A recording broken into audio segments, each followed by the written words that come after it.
as we spoke about in the match preview, that coming to Goodison Park can be a real nightmare. I mean, we have struggled here now in our last 6 out of 7 visits. We have only won 1 game in the last 7 games against them at their ground, and unfortunate, the Goodison Park curse continues, and I'm so frustrated, but at the same time I'm not disappointed either. This is what you can expect from a Dyche team. Nullified us basically throughout the whole game.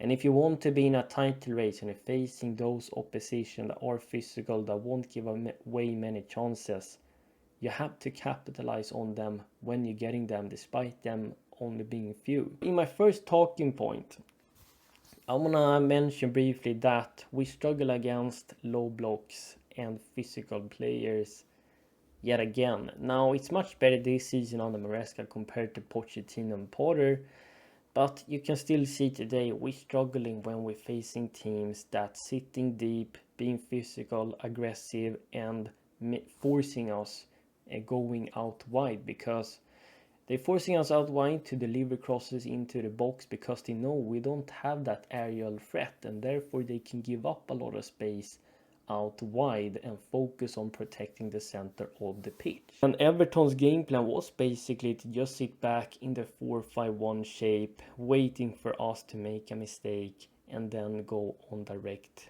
fast counter-attacks, and they really did that. They created 4 good opportunities throughout the game, which they could have got 1-2 goals from. They had a left winger called NDI, and he caused us tons of problems. They were creating good 4 chances that Sanchez and Tosin came to clutch and help us rescue us from not conceding goals. Also notice that we struggle when opposition teams is making those diagonal crosses that splitting our defensive line and finding a player on the far post. And notice in general throughout the season that a lot of teams is looking to play those crosses, so we need to be aware of that and try to stop them in coming games. In terms of my second talking point, we touched upon this a little bit and that was that Sanchez and Tosin came to clutch. They were my man of the matches, especially Sanchez rocking up 4-5 crucial saves. It was good opportunities. Everton could have got a couple of goals from that, and Tosin also made a life-saving John Terry-esque block just in front of a goal to prevent the ball from going into the net. And I also thought Tosin was not only superb in defensively wise, winning tackles, area duels, but he was also very concentrated and composed in possession. And I thought he had a stunning game in my opinion. I mean, usually it is our defense that is letting us down, but today it was the opposite. The defense saved us today and our attack let us down instead. Third talking point is going to be that Maresca needs to find solutions. How are we going to break down similar teams that decides to defend in a low block and make the center of the pitch compact? In the second half, there were a few occasions where we tried to go through the middle despite it being tight between the lines. And we were brave. We were making a quick 1-2 combinations. I think it was between Enzo Fernandez and Cole Palmer. And Everton was put in a very difficult situation and was forced to take a foul. So I want to see more of that, being more brave, taking more risk through the center, even if it means we conceding more counterattacks. I like to see more underlapping runs from our half space players, because our winger was pretty isolated and we didn't make enough dynamic runs in those channels behind the back line. Could have then put in a cutback pass into the box and have players attacking on the blind side of Everton's defense. Another thing I notice is that we're delivering a lot of crosses this game, but we don't have attacking players that can take advantage of that. We don't have that box threat in the air. I mean, Jackson, Palmer, not gonna score from those headers.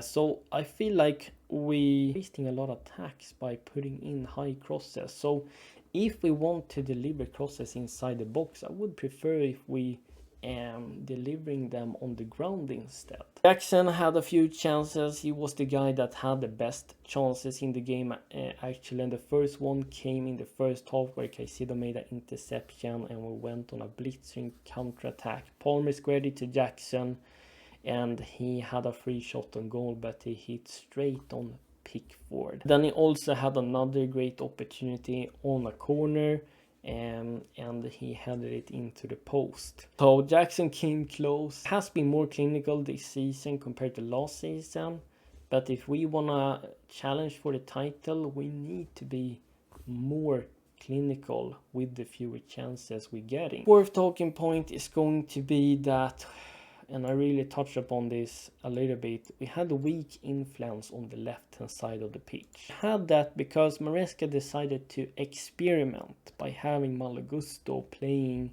in the left half space role. Cucurella was suspended, so maybe he felt he was forced to do that.